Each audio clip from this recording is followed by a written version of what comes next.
delis. I went to Heineken Deli once with Richard LeBoff when it was open, and it was, And they would stack it like that. It was oh crazy. my God, yeah, these huge sandwiches. You know, I worked in the deli, I think, for about 6 years.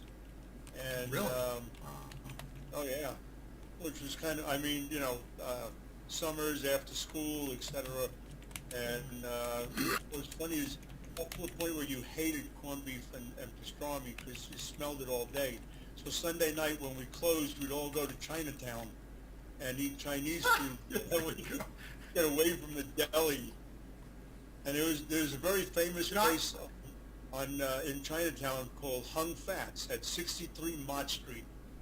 And Hung Fats was great. It was one of those places where if there was an opening on the table, you know, so you had a table for 4, but there were only 2 people, they would stuff 2 more people with you. And it was great. I don't know if Hung Fats is still there, but it was definitely the place to go. Years ago, you and I were hanging out. I had never been to New York before. It was my first trip. We're driving. You go to Chinatown, and I'm a little new to the traffic and how you drive in New York, and you just double parked. Oh yeah. I'm right back, and you ran into some restaurant and got some takeout. But I was just thinking, he's double parked. Should be well, the parking probably would have cost $30, but it was just one of those moments where I experienced in New York how people just do shit like that. You know. So I was in New York probably about 4 or 5 years ago doing a job, and I was staying near Grand Central Station. Walk down the block. You know what they're getting for parking at that time? It was $60 an hour. An hour.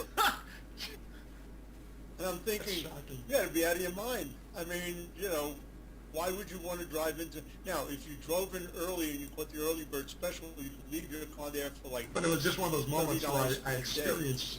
But if you missed that early bird special, it was $60 an hour. And I'm thinking, if you're a salesperson and you've got to go and see accounts, you got to be out of your mind to take a car. You take cabs. Yeah. Uber now, you know.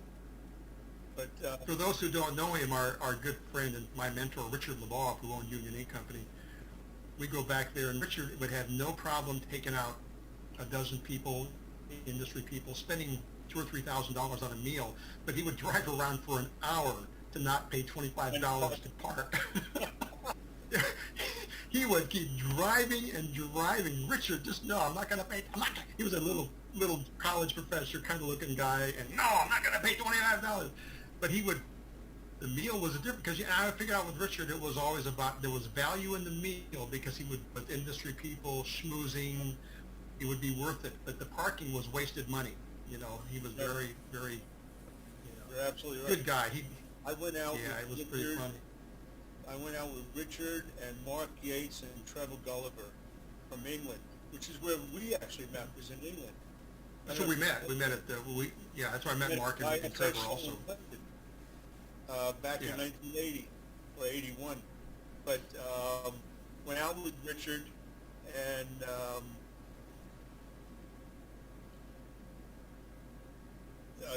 you know, so we went to Smith and Walensky, right? And of course, have a piece of meat. or lobsters. So Trevor and Yates ordered 6-pound lobsters each.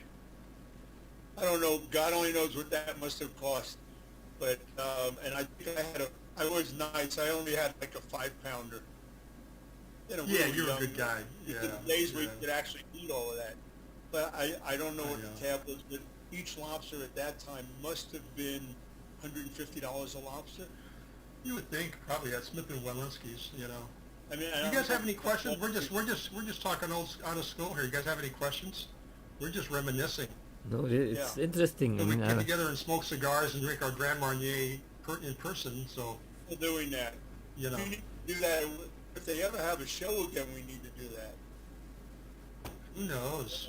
I haven't seen what they're going to do in January for ISS. Do you know? So here's my theory. I don't think they're going to do it. I think what they're going to do is postpone it until later in the year. Because they can't afford to cancel that show. That is their biggest show, and it's really the best international screen printing show there is.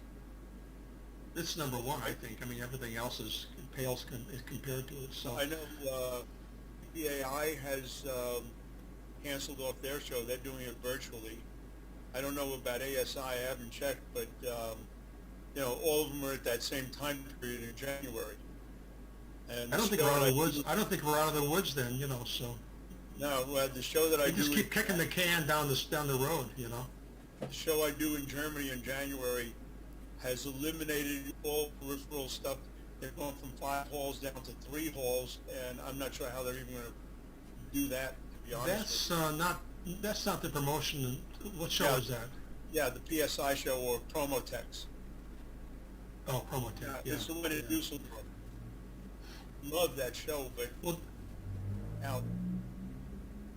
Well, I think the magazine in the UK, I think their show's January or February. I'm curious if they probably cancel it. I think they're all just going to go nowhere I just for a got while. the magazine yesterday, virtually. Online. I haven't gone through it to see what they're doing yet. Right, yeah. Well, you guys got any questions on this? We're just hanging out here. Spit them out. Nothing. Nada. Nada. You must. Yeah. You must have a question. Otherwise, Charlie and I are just going to talk about the old days when we had it. You love it. Yeah. Yeah, it's something that you didn't write in the book. Yeah, it's. What's that? Nah, I mean, what you and Charlie are talking is, it's not written on the books. So, yeah, I mean, keep talking. I mean, it's really nice to hear that. I thought it'd be fun, but nobody would read it rather than a small group do a book of the history of between, Breeze and I we're talking every week. We're always talking about something that people would never know about, like an inside thing. And I thought, there's so many stories that the young guys wouldn't care, but people that I shouldn't say that because Farley, you look like you're not too old. Yeah. And maybe you would care. I shouldn't say that young guys wouldn't care. I think there are some guys that don't know who we are, that maybe don't have the book or don't follow it. And newbies in the industry, we're probably thought of as the old guys. And I never wanted to be the old guy. As I got older, huh? What's that? The old guys now. I know, but I never wanted to be that guy. I agree. There was a guy that Charlie will know named Gene Krupinski. And Gene Krupinski worked for you do with Gene. He's my role model of what I don't want to be when I get older. Gene worked for Advanced Process, and he was one of the original guys doing seminars and talked about how to use a round squeegee, not a sharp squeegee. This guy was so, and he would just talk. If you ever were at a trade show, Gene would just, it's been my mission to not end up like Gene Krupinski, who everybody looked at as the old guy because he just talked and he talked. You didn't know anything about what he was talking about. Anyway, he never really explored. So the first time I was going to speak formally was at the SGIA, which was SPA Technical Symposium in 1980 in Pittsburgh, Pennsylvania. I was there. Well, I think I'd already met you by then, though. No, we met in London. No, you're right. I didn't know you were there. I was at Tech Sims in Pittsburgh. So at Tech Sim, my understanding was Gene Krupinski was coming to shoot down the way in which I was going to explain how to do a patch shirt. And so for that, I printed up my King Tut, and I did about 350 black nylons with my King Tut design on it. And my logo on the bottom was, I know it was a 6-color design. It was all printed wet on wet because flash still hadn't been invented. And as you came in, you were handed one of these. Well, I did my little song and dance, and I got nobody was there to shoot me down because Gene Krupinski, although he was there, what's he going to say? Oh no, it's all wrong. In the meantime, everybody's holding a print in their hands. So isn't it funny to think that there were no flash crew units at one time? I mean, when I was an active printer, we thought about maybe we can put a chain on something and hang a heater, but nobody had invented, the flash crew unit. The first one that I got to play with was actually the one that Brent Bruns made, and I used it at a trade show. I couldn't think of his name the other day. Reeves and I were talking, and I couldn't think of Brent's name. He had the blonde wife. Yep. She was an interesting woman, yes. Yeah. But that was 1981 when he came out with it, and I spoke to Jeff Baxter, and he said that Advance had come out with one somewhere around 80, 81 also, a more formal one. but it, you know, it really didn't compare to obviously what happened later on. My whole thing was, why in the hell do you want to use a flash unit? It just slows you down. Mm. You know, Well, we were all using opaque inks for all the colors as opposed to a base and then transparent or all-purpose on top. So it was a whole different time period where it was. Your original stuff was all opaques. I was totally opaque. It was all Union ink, and Yeah. you know, to this day, they have the opaque ink on the market. They were, you know, Richard surrounded himself with young guys, you know, to kind of bring in what the market was. I remember when I met Richard in 1979. I just come out with the book. Pat and I were at a show in Anaheim. That's where I met Coudray. Same show. And Pat met him first, Richard LeBeau. I'm sure you were there. And Pat came back to the booth. I just 77 was that. I thought it was. It had to be because the book came out in '79, so it had to be. You know, it may not have been Anaheim. I have a vision that was Anaheim. 79 was the Diplomat Hotel in Hollywood, Florida. This was a California show. I remember I was at that. That's where I met Riley Hopkins. Was at that show. Riley had this lots of hair, and we had just started our school. And here's Riley Hopkins. He doesn't know me from Adam. I'm just this new kid with a book out, and I go in and I need a press for my school. I said, you know, you don't know me, but you know, I need a press for my school. I'll promote it. I'll talk it up. He says, where do you want it shipped? That's how Riley and I bonded, you know.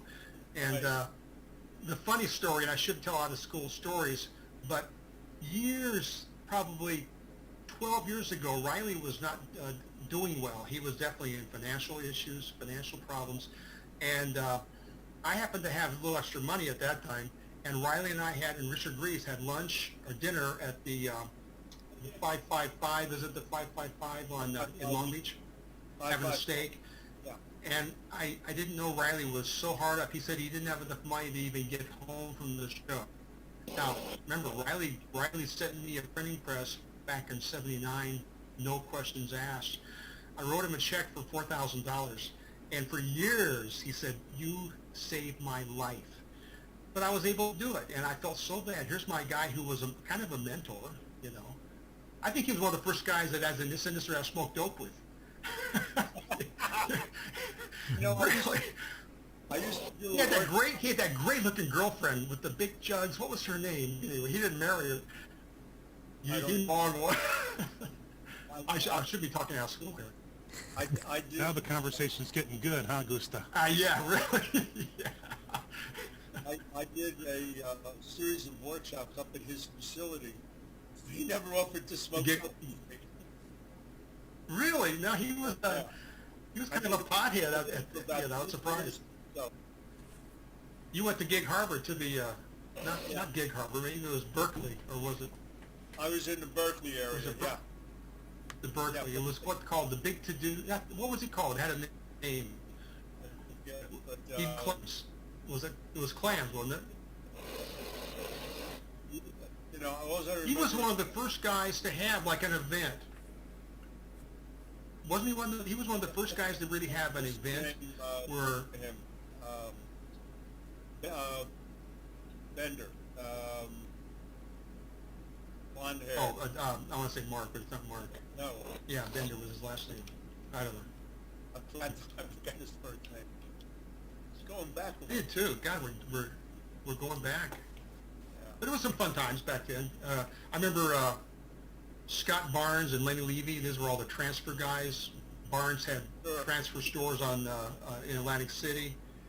And I mean, I'm an old guy, so I certainly smoked some dope, but I never did a lot of cocaine. There was a time cocaine was okay. You know, everybody was sniffing. But I mean, these guys were just jacked up the whole show, Scott Barnes and Lenny Levy. And they're telling stories about taking the mirror off the wall in the hotel room and everybody getting high. And in those days, there was always a great party. Newman Roller, you know Charlie, had the party in a hotel room. There would be Richard Greaves in a closet serving liquor, and if you felt like you were like part of the elite if you went to the liquor party. It was like the place to go.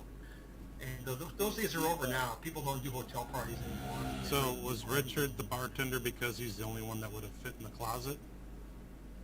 You know, I don't know, other than Richard doesn't drink, and I think maybe that was the reason. He's a small guy, but he doesn't drink, and so he was helping because he was Don's kind of boy, you know. And you know, Greaves is in Bangladesh right now on a consulting job. He's going to be there for 3 weeks. He sent me pictures of like the wiring outside the buildings, you know, where it's got 10,000. Where is he? Bangladesh. Oh, Brand new he is. factory. He sent pictures of them. Yeah, they're all setting up all the equipment there for 3 weeks.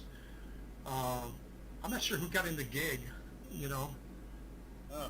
I don't think he's making a lot of money on it. I'm going What's that? to Bangladesh, but it's the worst traffic I've ever been in is in Bangladesh. I have no desire. I was invited to India numerous times, and I have no desire. Savang, whatever, that does the magazine, wanted me to come do the show numerous times in Mumbai, and I just... Farley, where are you at? I'm in Indonesia, in Bandung. I met Charlie in All a city called Solo. Solo. Yeah. Right. Eh, Yeah. I like to ask, actually, I'm invited next year to a screen printer in Africa, Zimbabwe.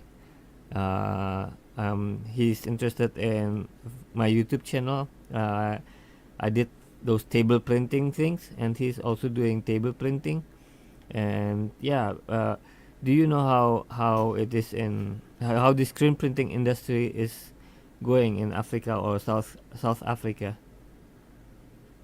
I don't know. The only guy I knew in Africa was a guy that from Johannesburg, but it's been years. So Charlie might know more than me. Yeah, no, But, I've been going to South Africa for about 7 or 8 years now, and screen printing is doing okay. In Johannesburg, there's quite a bit of shops. Durban is where the biggest ones are, Durban. and then you still have Cape Town also. Okay. But Durban is definitely where the heart of the screen printing industry is, and that's because it sits near the border. You know, South Africa is like any other place. I mean, there are decent-sized shops, nothing that's crazy in size. Unlike Bangladesh or Sri Lanka, where you have some of these monster factories. Or So it was in big. Indonesia, you've got BMS. Yeah, Johan. Yeah. what's your YouTube channel? Ompe Parental. I have sent you a friend request under the name Fairly. The problem is, and you just did that, by the way. The problem is, I keep my Facebook more to close friends and family, and so I probably Okay. piss people off that I don't let it in. Yes. But I don't use my Facebook as much for industry stuff because I have my T-Biz network Facebook. So don't be Yeah, offended T-Biz, if I didn't friend you. Well, what's your channel name? I sent it. I've just sent it You sent me an in email? Ompe Parental. Just a moment. Let me. Because I love the videos of the table printing because a lot of people don't know what that is, you know, and so Yeah. I think it's great. I see so many guys posting videos of table printing so that the Americans can see there's a different way of doing it, Yeah. you know, and you get high production, you know. I was in one factory, Seek wisdom. a small factory doing 5,000 a day, you know, just Yeah. on table printing, and that was a good day. I have a small workshop, but it used to print 1,000 a day. So On tables. yes, on tables, because we are doing Yeah. cut pieces. So Right. it's easier for us in in tables. Just a moment. Yeah. So where do you sell your metal shirt? You're doing metal, you said. Yes, but I had not incident, fire. My place got burnt down. Not got burned down. There's a fire accident. And yeah, so now we are focusing on screen printing for adults, for custom companies, for motorcycle right. companies, something. I've sent the link in Yeah, I the saw it. I'm gonna okay, copy it down. yeah. Let's see here. There we go. This is I'm gonna open it up so I won't forget it. okay. I didn't drop out. Damn. Here. Did I drop out of the Zoom call? There we go. Yeah, I'm back. yeah, you're fine. Yeah, but I just wanted to open up the channel. So, yeah, I remember the first time I saw table printing in. I think it was Jombior. I don't have it right now outside Singapore, in the Thailand. Oh, okay, Thailand. Chi Chu or Chu Chi, I forget. I never get Chi's name right. Chi Chu took us on a little tour Oh, of Malaysia. Mm. Chewy. Chewy, yeah. He's a funny guy. He's been around a long time, and I think a lot of guys are buying his inkjet and then rebranding it. Yep. Although that's a tough. I remember years ago, I'm talking to Rick when I was doing DTG, talking to Rich Hoffman. We could make a machine that would, roll up to a press, and I don't want to do that. It was Rich. Now, in fairness, he probably was going to do it. Obviously, he didn't need me. But this was early on with DTG when I felt that the market would eventually evolve to these hybrid systems. And I think the guys that have hybrids love them. Maybe I'm wrong, How is it between traditional screen printer who is using manual press and DTG? Here, there's not clash, but people screen printing in Indonesia is sablon, and many are referring DTG as digital sablon, and people here in Indonesia doesn't accept that this DTG is called screen printing. Sablon means screen printing. Yeah, and okay. so every DTG company or people who are having DTG, they are cast out, but they are not appreciated or something like that. But among But they don't like the quality. They don't like the quality. You think? there was a time when DTG say screen printing is not good, it's too difficult. By DTG you only have to click once and everything is done. And the community, the Facebook community, of which is also quite big, 120,000 members, there was a fight, not fight, quarrel, or what do you call it?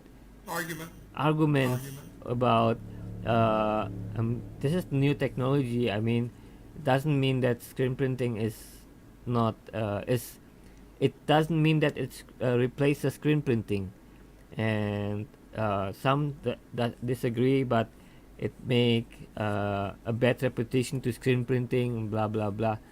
But I believe it's only in Indonesia. Is it or is it also going like that? There's a lot of guys that don't like it or that bought it and had head claws. And it's funny. I mean, my first machine was 2004. So here we are, 2019, 2020. I mean, same problems. People that buy these machines don't maintain them. Their heads clog, and it's just funny how some things just have not changed. I thought by now you would see more DTG, but the problem is the white ink is so expensive that it's hard. That's why the hybrids are good, because you can screen print plastisol for And then print. pennies basically, and for nothing, as opposed to the white ink on a black shirt. Typically with DTG, could cost you $2. I brought out this machine from DuPont. Yeah, there's a video online. I brought out a machine that would do 400 shirts an hour, DTG. 400. And yeah, there's a video on my YouTube channel. It was called the T-Jet Pro. It was a big industrial, heavy duty, 2 rails, 16 heads. Ooh. Okay. I showed it at 5 trade shows. I think that's what cost me my business, because we kind of ran out of cash. But I showed it at 5 trade shows. I had one in Cafe Press. I had one at Zazzle. I had one at Fortune Fashion, and took them all back because the ink costs were so high for the white ink. so it had to be one-offs, and so the contract printer liked the concept, 400 an hour DTG, but it's too much money for the ink. I Okay. thought ink prices would come down. I totally misjudged it. I thought, oh, the DuPonts of the world, boy, was I stupid. They'll bring the prices down for the ink. Are you kidding me? Those guys are keeping those, they've always kept those prices up there. So anyway, it was a learning experience. That's why I like the hybrid. Yeah. That's what Chewy, has done a little hybrid for 60,000 US or so. That'll roll up to any press. Not as fast as the big, not as big of a head as the big digital squeegee. But I think for the small guy, but I think in this country still, there's people that hate DTG. Screeners talk bad about it. The DTG guys are like, wow, I can print a full color image that is kick-ass and do one, Yeah. but it's probably going to cost them $4 worth of ink. So I don't know. There's What's- a love-hate. I belong to all the DTG groups, and there's a love-hate. Yeah.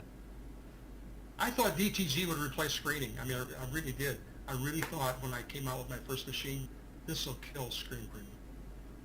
I remember Mark Vasilantone from Vastex telling me, no, it was Dan Axelson from Workhorse, who's my wife's cousin, said, no, they're going to buy your machine and they're going to realize that people want 100 shirts or 200 shirts, and then they're going to get into screening, and that's exactly what happened. We sold thousands of machines, and I'll bet half those guys eventually went to screen printing also. It was funny. I didn't think that would ever happen. Screening was dead in my mind. Okay. I never saw it as dying. No, I was too. I had television back then. Well, You you know, were selling a DTG machine, so of course you're going to focus on that. I know. And Hey, we were like- selling like a lot of Golden- them. So when you came out with yours is when I was hired by Cornette to put in their distributors at the Minneapolis show. Hmm. You just saw what Amazon did with them. huh? Yeah, well, it's like a nice round number, like $400 million that Amazon committed to Million. Cornette. Yeah. The funny story, now, we had the first white ink, and I knew, because I'm a separator, how to do a good underbase. And I knew the underbase needed to be a more of a traditional screen print underbase, not a block of white. And so we came out with the first white, Rip. and Cornette was still working on white ink. Okay. And so we're at a show in Munich, and I became good friends with, I think he was back then the CEO of Cornette, a guy named Ofer.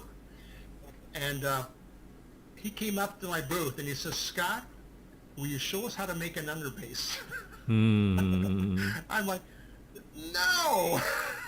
Figure it out for yourself.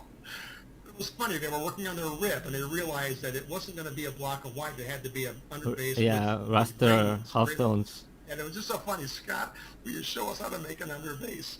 And he was a nice guy. They were always respectful guys. And so I said, no, I really won't. You guys will figure it out. But no, you guys are on your own there. But it was one of those moments where I knew that I was ahead of them, at least then. Of course, they had a heavier duty machine. I was selling to the masses my small machine. But people always wondered how our prints looked so good, is because I applied my screen print knowledge to my rip and to how it printed. And anyway, it was a fun time, though. It was a crazy time. When I got hired by them to put in their distributors, it was kind of an interesting situation. The mistake I made was not taking some of their stock. Yeah, It's like, that's a good point. I could have my feet up on the desk right now doing nothing and it would have been all right. But they were nice to deal with, interesting guys. All of them came from Cytex, so they all had computer background, but not screen print background. So the guy who brought me in was a screen printer from Israel that I had worked with. He met me, I had met them when I was in Israel. I actually went to their factory when my daughter was 13, but we were at a show in Kansas City, and he says to me, working on a project, and I'll let you know when it's ready. So just before the Minneapolis show, I get a call from Stephen, and he says, okay, we're ready. Now, understand, 4 years had gone by, right? He said, okay, we're ready. We need to come in a day early. Okay, I'll come in a day early. And so they said, well, we have a machine that prints direct to garment. And the only one that I had seen prior to that was the one from Amaki, which used a discharge ink. Right. and it was horrible looking. It was the one that Vince. They was- never got it. They didn't get it. I know a company that still has 2 of those and uses them, but nevertheless, I'm thinking. I saw the print from their machine. It looked like it had been washed 30 times and it hadn't been washed at all yet. So I said, if that's the best you can do, I don't think you really need me. I think you need to reconsider what you're looking for. And I said, no. Ours is a little different. We can print on black shirts. And I'm thinking, really? So the machines you have at the show, you can print on black shirts. No, we're still working on that, but we do have a print with us. I said, They had a print. They were handing out. They were showing people. Yeah, I saw that. Yeah. So I said, okay, I need to see the print. And so, of course, the next day at the show, I go over, and there's this gray mist on a black shirt. Yeah, it was. You could read it, okay? So I said, okay, so what are you selling your machines for? He said, well, we have a show special. 150,000 or whatever. The single head is 90,000, and the twin head is 130,000. I'm thinking, these guys are out of their mind. I thought the same thing. I thought, who would do that? Yeah. And in order to be a distributor, you had to sell 5 machines in the first year. Every one of them sold more. And none of them sold a single. Every one of them sold nothing but doubles. So, That's funny. crazy. What's But I I remember going to currently Cafe Press once, and Cafe Press had like 100 of the Delquette machines, and in the corner, I think were half a dozen of the original Cornette machines, that the Cafe Press had bought, but they ended up figuring out what everybody else figured out, that sometimes going bigger isn't better, whereas redundancy, if you're trying to really crank out DTG and you have a machine that's disposable, if one doesn't work, I sold I think 30 machines to Zazzle. They were running my machines 24/7, and we'd go over there. They'd call and say, we're having some plugging issues. We'd go over there, ink everywhere. Just the capping station's just gunked up. We'd spend days training, of course, and those guys would have such high turnover that we'd go back a month later, same problems. But they were doing a ton of production. I mean, it was kind of neat.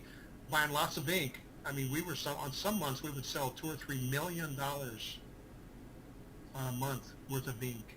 Wow. I mean, it was because it was so expensive, and we had guys like Cafe Press using it like water. What do you think is going to be the deal with Amazon buying into that much in the way of Cornette? I don't know. It's interesting. I still think there's that local market, but I think it may affect the guys that are doing a lot of the high volume, the guys that have warehouses full of either Aeons or Cornettes or, Well, I might think affect one those thing. I think they're also looking at machines that are also for the garment industry, not necessarily for T-shirts. That's what I read. I think you're going to see lots of fashion on demand. That's, And I think that's where, because that's where the big machines are. Those are the $850,000 machines. Yeah. And so $400 million worth of machinery, I guarantee you there's going to be a lot of garment industry stuff there.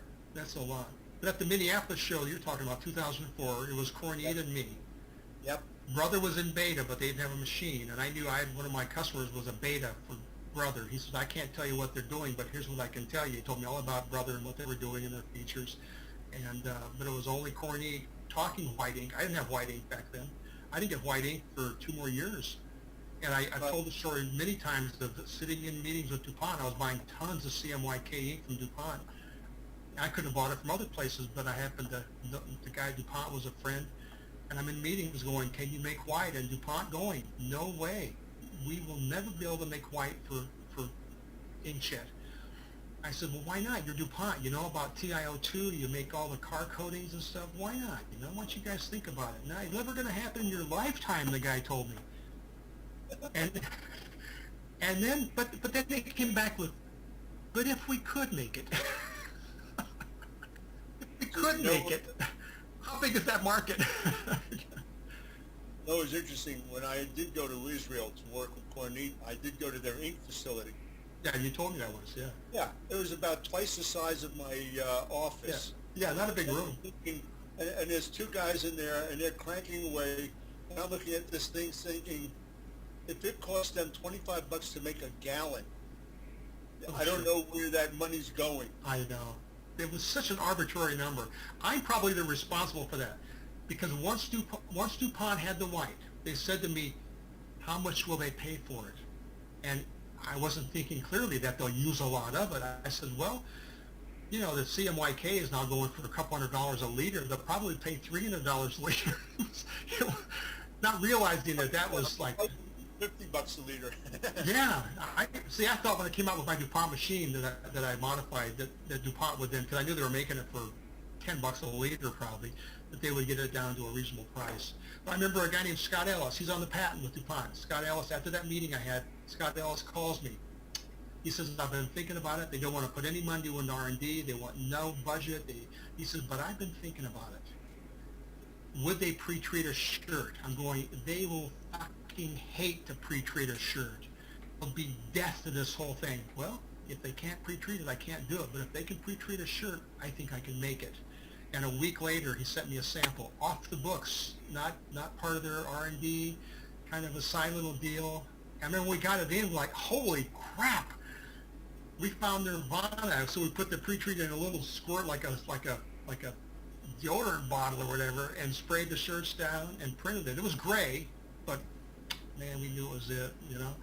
So I saw Scott at the Long Beach show last year. He was working the booth.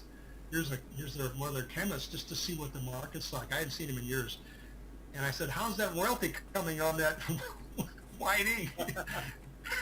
Yeah, what royalty? So anyway, it was a good time. I see guys doing UV. Who's the guys that do the UV printer for non-textiles? Direct Color Systems. They had white ink, but your whole shop smells of tool toys. I had them send one to Michael Fresener, and Michael called me, I can't keep this machine in my shop. My shop stinks of vinyl, you know. Yeah. And so I saw somebody else was promoting it on one of the forums. This is the greatest thing. I wanted to post, but I didn't. I don't post on those because people all want to beat me up. So I didn't post, but I wanted to say your shop is going to stink of vinyl from this UV printer. So There's some things you just don't have to put online. I don't post. I don't really respond much online at all. No. There are way too many brighter people than I am out They there think they who are. are already making all kinds of responses. So I just kind of leave it alone. But I do have a question. I was just contacted by a company that wants to come into the U.S. with nothing but silicone ink. And I've played with silicone, which I do like, I have to admit. So, I had a couple of questions. They're sending me some samples. The ink cures at 270, which I think is pretty much where Rutland is, or whatever the name of the company is that owns Rutland and Bowflex and the rest. Yeah, what is that new name anyway? Yeah, what happened? What's with an A? Yeah, I forget. I mean, it's a different name every other week. But what are you guys finding in the way of silicone in terms of people wanting it or people not even knowing what the hell it is? I mean, I love this stuff. I think it's great. I think you can do some incredibly creative work by combining that with adhesive and doing foils and stuff like that, where obviously nothing sticks to silicone. I think it's the best kept secret. You know, maybe I'm wrong. You know, Well, I follow that. And Dan Solomon and I are friends on Facebook, and he heads up the, like you say, Wilflex, Poly One, whoever the Right. hell Well, it he is, came out of you know. Dow. He came out of Dow Chemicals. Right. You didn't Great see background, yeah. Huh? But So I don't know, but I don't know. It's a good question even to post online. I don't know who's using it. Is there any better formulations now that don't make it have a shelf life and are ready to use options with that company? no, no one has ready for use because you have to have a catalyst. Otherwise, it doesn't set up correctly. But like the company I'm talking to, I said, okay, so what kind of pot life do you have? They feel they have 2 full days out of it. And if you can get 2 full days, that's not bad. Of course, even in speaking to Rutland, if you read their literature, they say 3 days. New York. I haven't how gotten people past just the do shit first like day that. yet. Matter of fact, first time I set it up, I used 5% catalyst. I don't think I got past 3 hours. You're not going to find a ready-for-use system. The best you can hope for is a 2-part. So on black and white, you do have the pre-mixed white, and you just add a catalyst. but on colors you have a base, color, and catalyst. Will they get it down to less than that? The problem that I understand from speaking to Dan Solomon is, and not only Dan, but Dave Julo also, the stability of the chemistry is where the problem is. So if they pre-mix it, they're not sure how it's going to respond and how it'll hold up even without the catalyst in it. So that's why you have the base, pigment, and then the catalyst, other than black and white. That's a tough sell, though, I think, to the average screen printer. You know? It is, although I will say that the company, I've worked with a couple of companies and I put it into their place, and I think the advantage is you can go on cotton, polycotton, or polyester. Mm-hmm. On polyester, it's awesome, and it stretches and it feels great. Even though you're going through a 110 mesh, the hand is really nice. The cost is high, it's close to double what plastisol is, but the end result is a great end result, since performance fabrics are now still a big part of what's going on. And they do have gray blockers, or black blockers. Yeah. I just think the biggest thing with it is it feels great and it stretches like crazy. The only See, I think a printer printing water-based would probably be, because they understand that there's more than just slapping ink in a screen.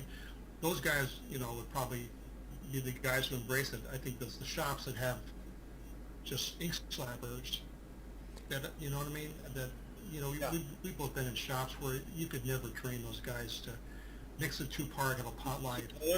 They can't even stir up one color and put it into a screen the right way. So Yeah, I think we're more than talking one color is difficult. down about the industry, but that's the way it is. I mean, they just, so the guys that understand water-based at least get it. I think that you have to finesse it. There's things you have to do. There's rules. With plastisol, there's really I don't think there's any rules other than get it cured right, but other than that, Oh, what do I do with the dust on top of my ink? I would just mix it in. Yeah. What do you use, Farley? Are you a water-based printer? I'm a water-based printer, but I never You use make silicone. your own? You make your own? Brand? Make your own ink? Well, Yeah. no, I'm not making my own ink. In Indonesia, there's quite a lot of brands, so I just buy ready-to-use brands. And for plastisol, I use Wilflex. For water-based, I use Matsui from Japan, and Discharge some Korea. I don't know, Korean or Taiwan ink for Discharge, but it depends on what the client actually asks for, what hand feel they like to have. If they really want to have a real soft hand feel, I use Discharge. But besides of that, for blocks, for what do you call it, spot color, I use water-based mostly. If there's raster, halftones, etc., I'm using plastisol. Yeah. So did you rebuild your shop after your fire? I mean, you had your tables. You're printing now. You said you had a fire. Yeah. We moved out, and we rebuilt it. So it's it's actually not the, what do you call it, not the production that has caught fire, but my store. It's a little bit complicated to explain, but yeah. The important part is now I'm focusing on helping other brands, and just do what do you call it, order jobs. Just do jobs for other companies. We would call that like contract printing. Yes, exactly. Yeah, I don't know the term. I don't know the Yeah, I term. think it would be. Yeah. Did they bring you the cut pieces? No, Or you I provide I the- only make my own T-shirts. We Oh, have okay.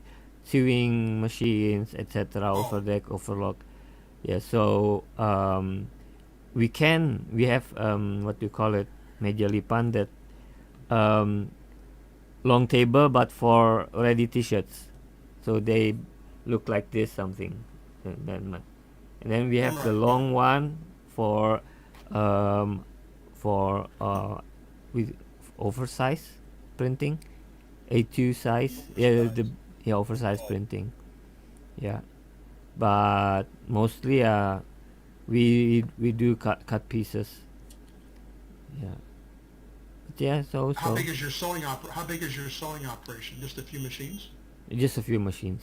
We have only Yeah. two sew, what do you call it, sewer, those who sew. I don't know. Sew, we only have two people who is sewing it, Oh, right. yeah. oh, two What do you call it? sevens. Well, a sewer, I think, Yeah. like Charlie said. Sewer, okay, yeah, we have Two, two sewer, two operators. yeah. See, Sewing operators. that's so foreign to the Americans. You know, Yeah, I mean, you guys buy they wonder already. why there's a seam on the on the shirt. Yes, But when exactly. you traveled over internationally, you realize there's other ways of doing it. Mm. I mean, Charlie's been in, I'm sure, factories like I have where they're nothing. They're dirty little places, and they've got an outdoor lamp to burn screens. They're doing work for Yes. Tommy Bahamas, or I know they're just doing work for bigger companies, but their methods are somewhat archaic because a lot of it's Yeah. just spot color. Just Yeah. crank it out. Well, But I'm. on your table, you can do as many colors as you want. You can hit it as many times as you want. Sure. No issue other than time. We just And Well, finished. labor's cheap.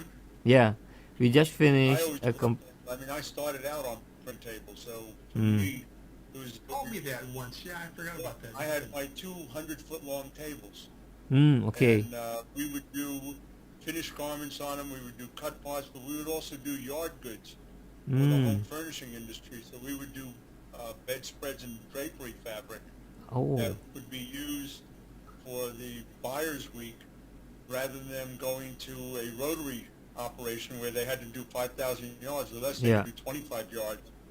And if it didn't sell, no big deal. The other way, you had to pay $250 per roller plus 5,000 yards of fabric. Didn't sell, now you had 5,000 yards of fabric and a bunch of rollers that were useless.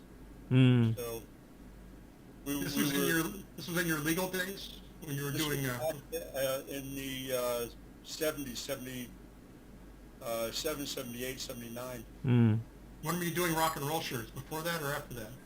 Oh no, we did rock and roll shirts right off the bat. Oh. That was actually the very first shirt we printed was we opened up on July 1st, and the very first in-house shirt we printed was Operation Sale for the bicentennial. And then Was it a black after shirt that- or was it a black shirt? No, it was a white ringer. It was blue or a red ringer, and I put together one of the tall ships on the front of it, and we had guys all over New York selling them, everywhere. Yeah. In the streets, not anything in Yeah, stores. street hustling. Yeah. Oh yeah, and then but we got into it because of rock and roll. The first shirt that I ever really designed was was for the Wings concert in '76 that was going into Madison Square Garden, and it was a three-color print on a black shirt of their logo, printed with text dyes, and I know it got washed once, so all you see is a stain of where the colors used to That be. would be real trendy.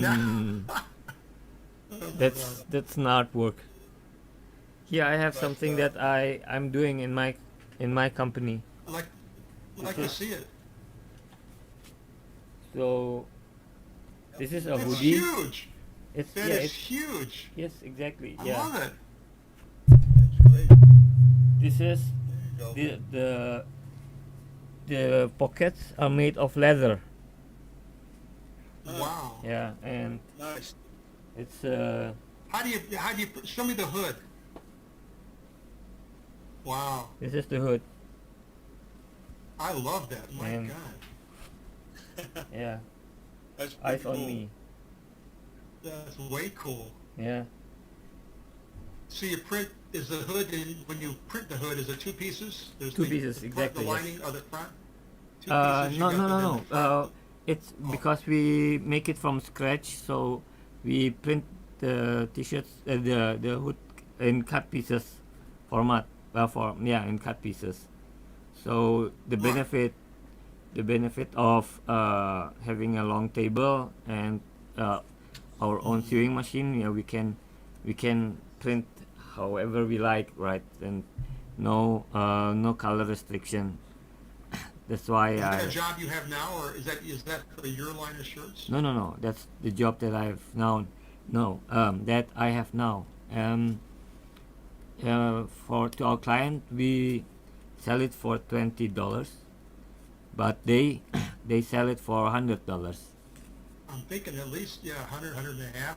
People Yeah, would pay for that. That's amazing. yeah. So is that a contract job? I mean, that's for someone else For that you're someone else, printing and exactly. making? Yes, yes, Yeah. yeah, That's cool. I don't think you see stuff like that. And maybe you do in some stores that I don't go to, but I don't, the hood like that. yeah, No, I I think haven't seen that at all. yeah. that's fantastic. Thank you, Super So cool. is, Really huh? good. thank Yeah, you, thank Very you. cool.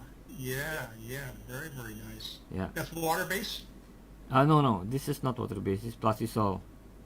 Water based Okay. is what I'm wearing. Nintendo Combat Yeah. 24S is a fabric name, and this is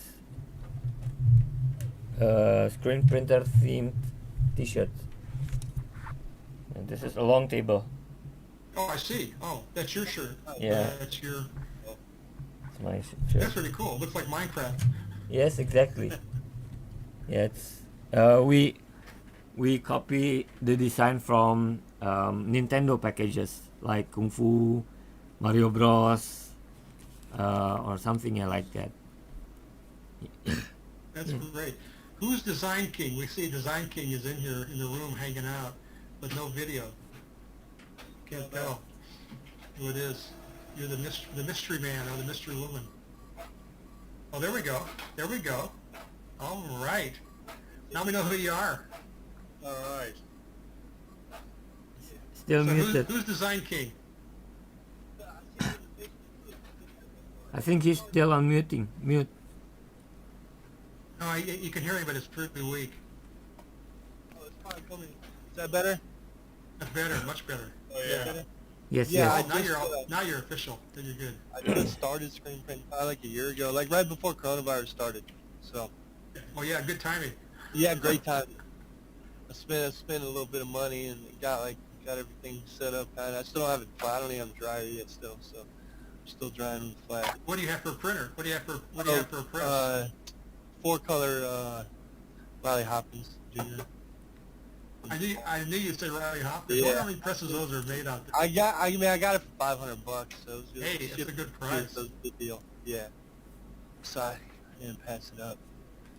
But yeah, I'm still Hey, learning. Yeah, Hey, Charlie, did you see Riley at the ISS show? At the last one? Yeah, I'm not sure.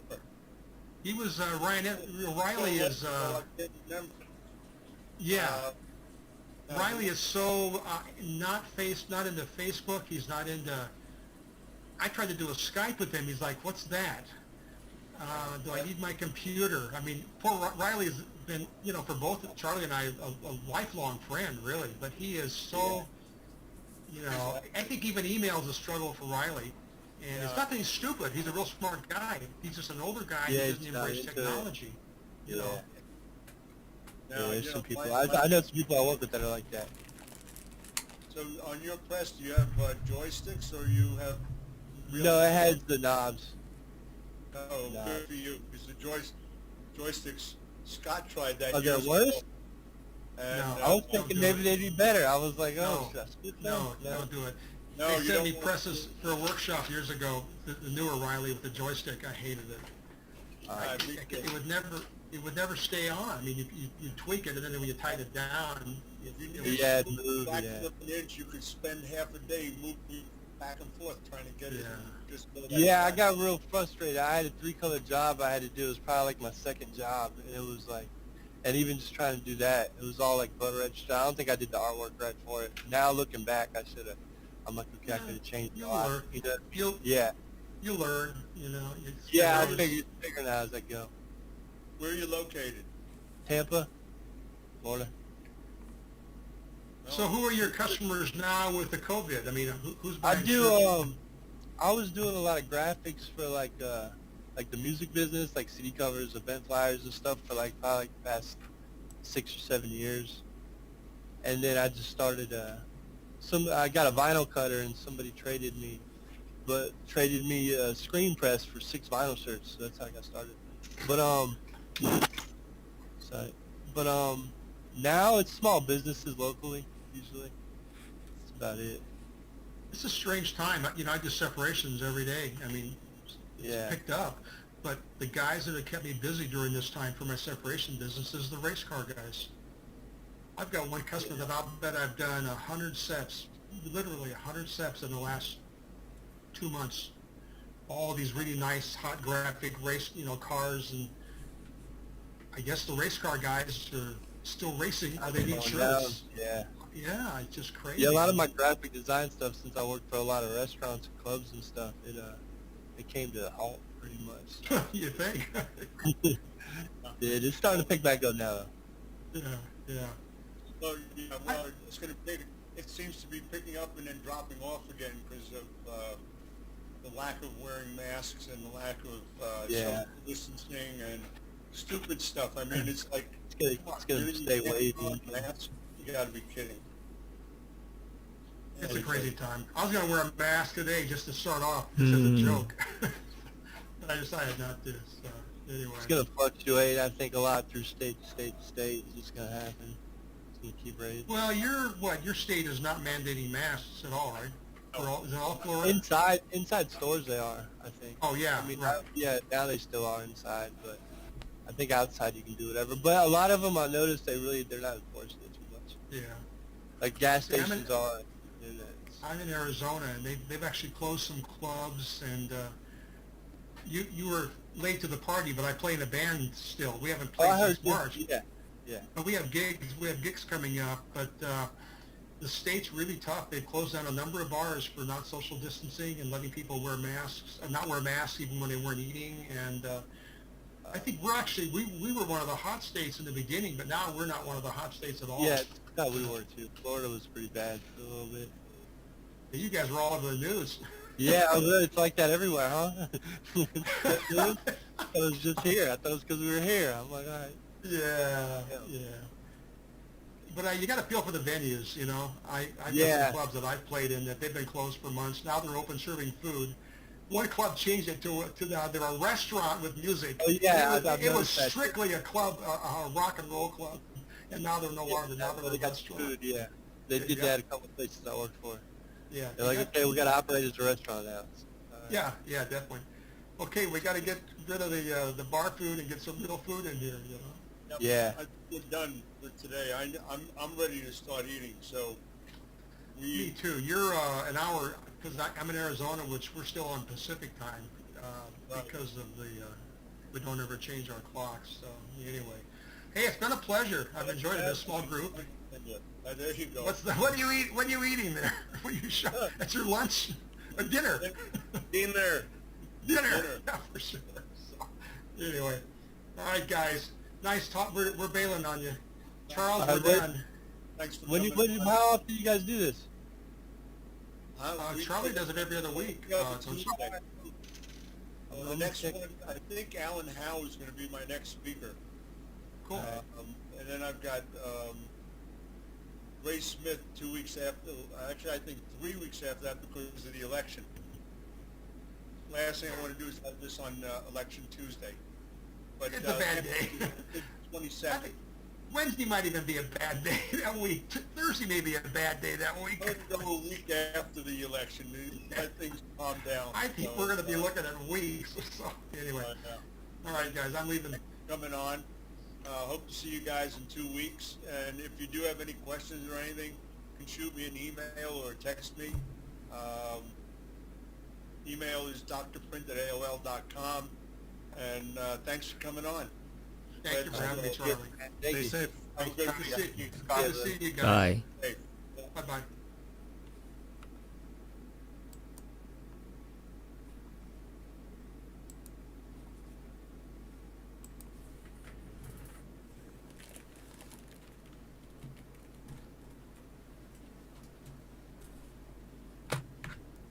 Yeah. You learn, you know. Yeah, I figure it out as I go. Where are you?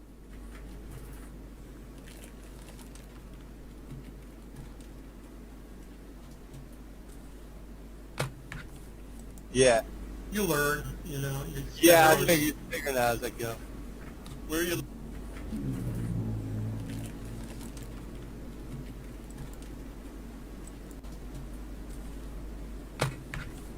Yeah. You learn, you know. Yeah, I figure it out as I go. Where are you located? Tampa, Florida. So who are your customers now with the COVID? I mean, who's I buying do. shirts? I was doing a lot of graphics for like the music business, like CD covers, event flyers, and stuff for probably the past 6 or 7 years. And then I just started. I got a vinyl cutter, and somebody traded me a screen press for 6 vinyl shirts. So that's how I got started. But now it's small businesses locally usually. That's about it. It's a strange time. You know, I do separations every day. I mean, it's Yeah. picked up. But the guys that have kept me busy during this time for my separation business is the race car guys. I've got one customer that I've done 100 sets, literally 100 sets in the last 2 months. All these really nice, hot graphic race, cars, and I guess the race car guys are still racing, or they need shirts. Yeah. Yeah, it's just crazy. Yeah, a lot of my graphic design stuff, since I worked for a lot of restaurants and clubs and stuff, it came to a halt pretty much. You think? It's starting to pick back up now. Yeah, yeah.